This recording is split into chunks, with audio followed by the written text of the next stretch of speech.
Yes, guys, what's going on? Welcome to AdamMcKola TV. I am Adam, just catching up from an epic 45-minute live stream for Full-Time Devils talking about Bruno Fernandes joining Manchester United. That's because it's official. I'm having a cup of tea now, and we're going to have a little bit more of an in-depth chat about where this Portuguese fella, well, he's here, isn't he? Where this Portuguese fella right here fits in at Manchester United and where we could see him lining up for Manchester United. You're going to have to bear with me.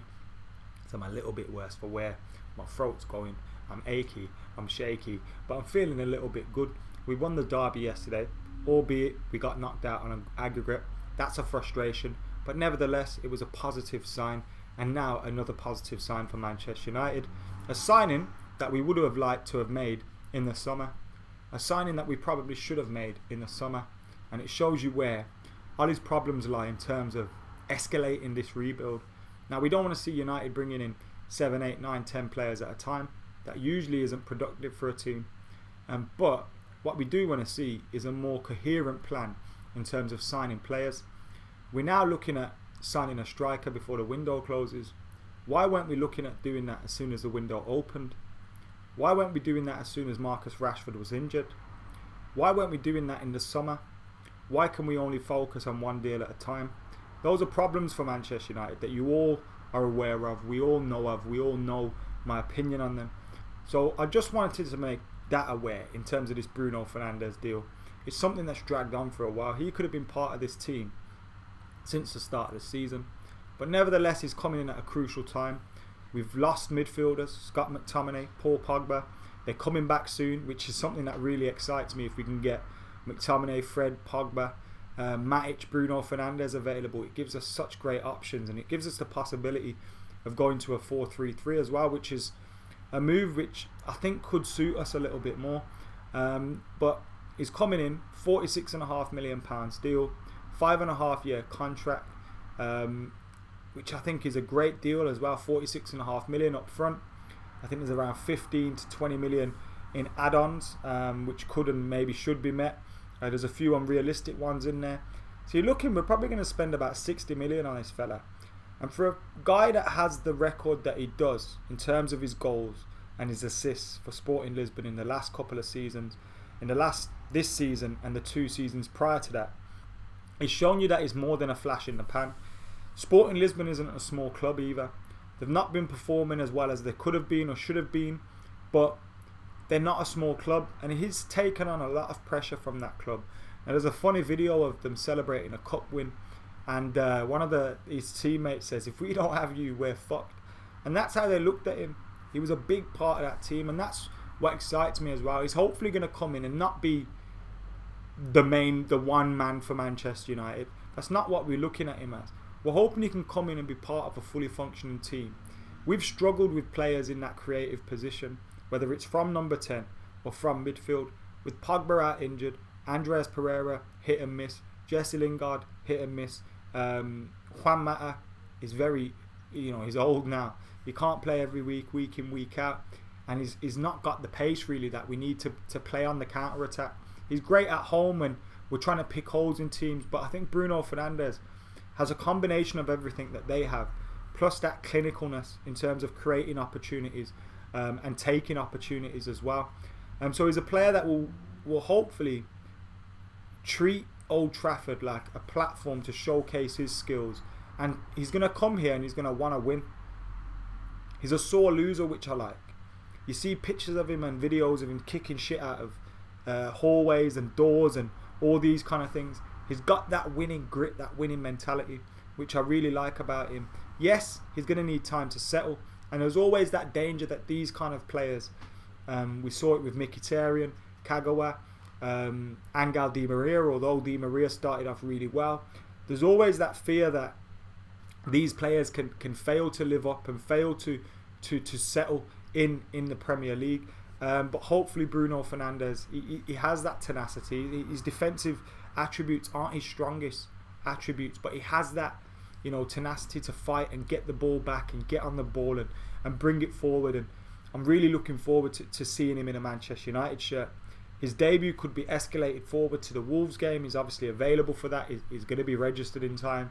So he'll be available for the Wolves game. But with Nemanja Matic out through suspension for that game, it's now more likely that he will get a start. Still wouldn't surprise me if Ollie put him on the bench and bedded him in slowly.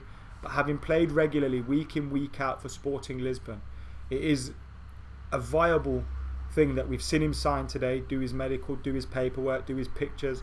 Probably met the players today as well in and around Carrington. Tomorrow we'll probably get his first training session under his belt with the players, and then we've got the game on Saturday. So it's possible that he plays on Saturday, starts the game, but could see him coming in from the bench as well. And it's at a time where we really need him, but also a time where Paul Pogba's taking his cast off. Scott McTominay is closer to getting back to training. If we can get a full fit midfield, it can help us so much in terms of possibly closing that gap to the top four. We've missed a lot of opportunities in recent weeks and in the last month to close that gap. I've almost written off top four, but that's because I didn't expect any signings. This guy could come in and help us towards getting that. He's not going to be the one. He's not going to make it. We're not going to be a one-man team. He's not that guy. He's not Messi or Ronaldo, but he's hopefully going to come in and contribute highly to the team and contribute to creating and scoring. Now, he scored a lot of goals for Sporting Lisbon. He created a lot of their goals. But you've got to look at everything went through him. So it'd be very unlikely that he'd have similar numbers for United, you'd think. Because you'd look at the goals are probably going to be shared out a little bit more. Martial and Rashford when he's back. And all these guys are going to score. So his assists might go up and his goals might go down. But he contributes with goals and assists. And that's something that we really need as well in the team, because we haven't got enough of that. Martial's coming for criticism recently as well. Some of it deserved. I thought he deserved the criticism for his performance against Manchester City, but overall I think a lot of it has gone too far. We've seen some people doing it with Marcus Rashford earlier in the season, and I think you just need to relax a little bit. Yes, we want to see more from these players, but also look at the bigger picture. I think Martial has made improvements this season, and we've seen our players scoring goals. If you take away the penalties from Rashford and Martial have a very similar record. Mason Greenwood's got 10 goals, but he doesn't contribute enough in terms of his all-round play. So if you look at Rashford and Martial, they've been scoring goals despite having a lack of creativity. Now, they could be, Martial particularly against City, could have done better in terms of occupying spaces. But we're not creating enough chances, so you can see why. He gets frustrated and he thinks, I'm going to pull out to the box, I'm going to come for the short ball, give me this ball, you make a move, I'll play it to you, and then I can get on my bike and you can find me. He loves to do that. And now maybe when we've got someone like Bruno Fernandes in the team, or when we've got Paul Pogba back as well, you'll start to see our strikers playing on the shoulder a little bit more, trying to play in between the lines a little bit more, trying to look for those opportunities to get in behind the defence and the midfielder to find the pass. When you haven't got the player to do that, I've seen so many times this season where Rashford or Martial have kind of been frustrated in the delivery that's come to them, whether it's been from Lingard or Pereira or whoever in that creative position, that hopefully someone with a better success rate in those positions and a better ability, bit more confidence, someone that's coming to their prime like Bruno Fernandes can help these players now think, you know what, I'm going to get on my bike more, I'm going to get in between the lines more. Because yes, they do have the responsibility to do it themselves, and like Ali says, always be hungry for those goals and be a goal hungry little shit, but we also have the responsibility in midfield to create those opportunities for them and give them the platform to score.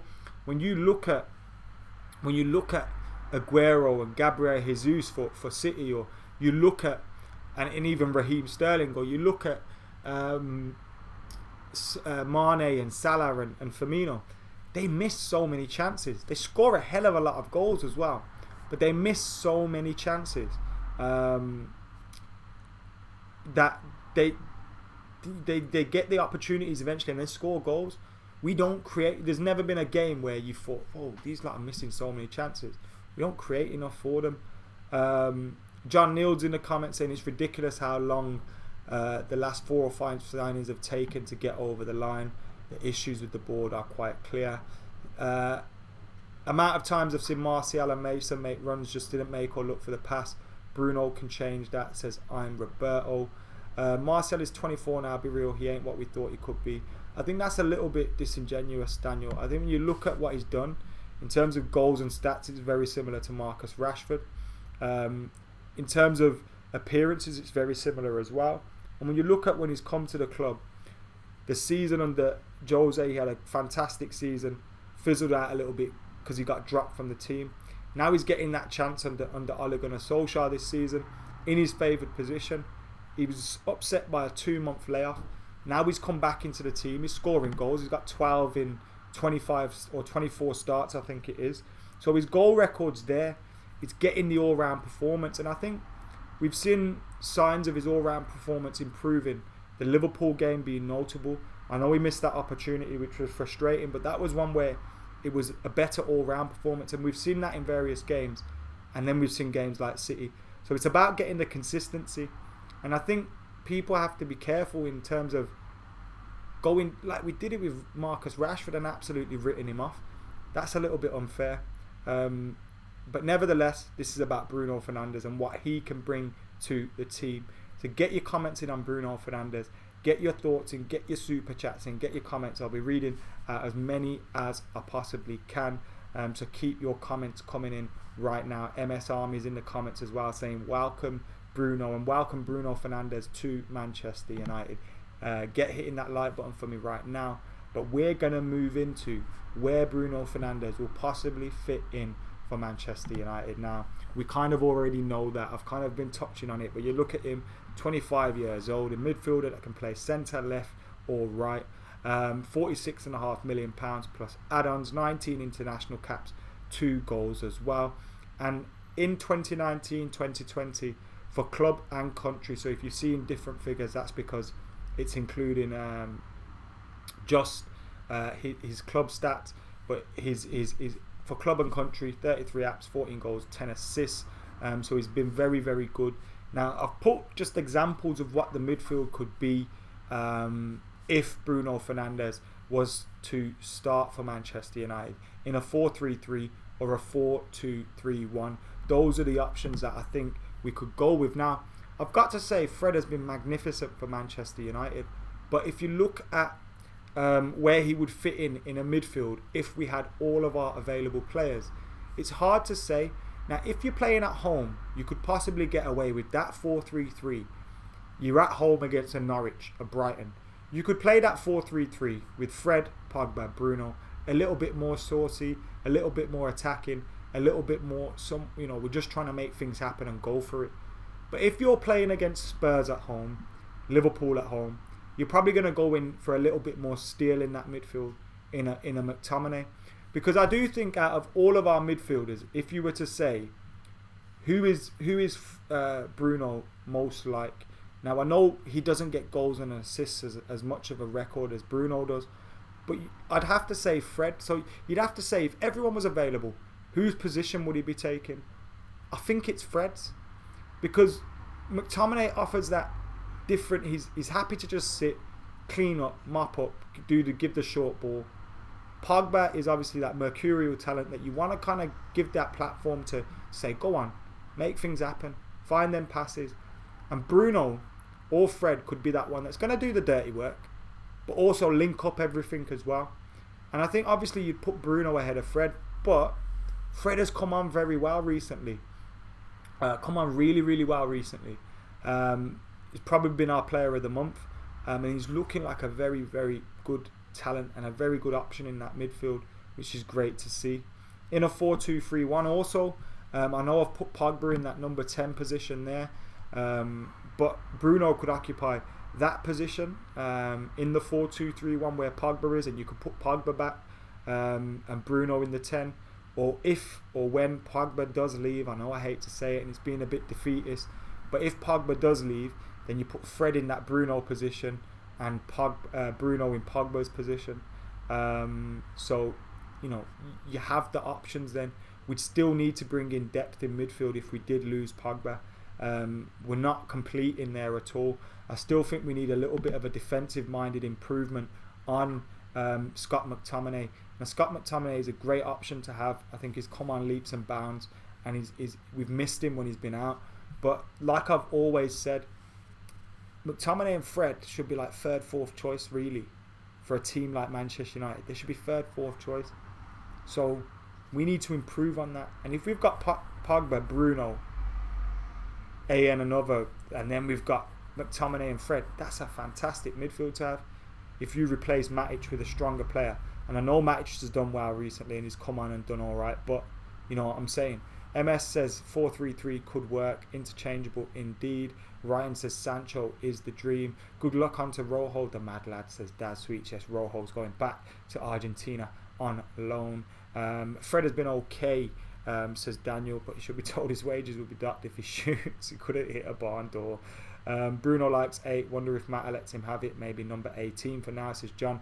Yeah, what number is he? I don't think that's been announced by Manchester United yet as to what number Bruno Fernandes is. But with Ashley Young recently occupying 18, Bruno Fernandes wearing 8 at Sporting, maybe he'll wear 18 until Mata leaves, like John Neal said there.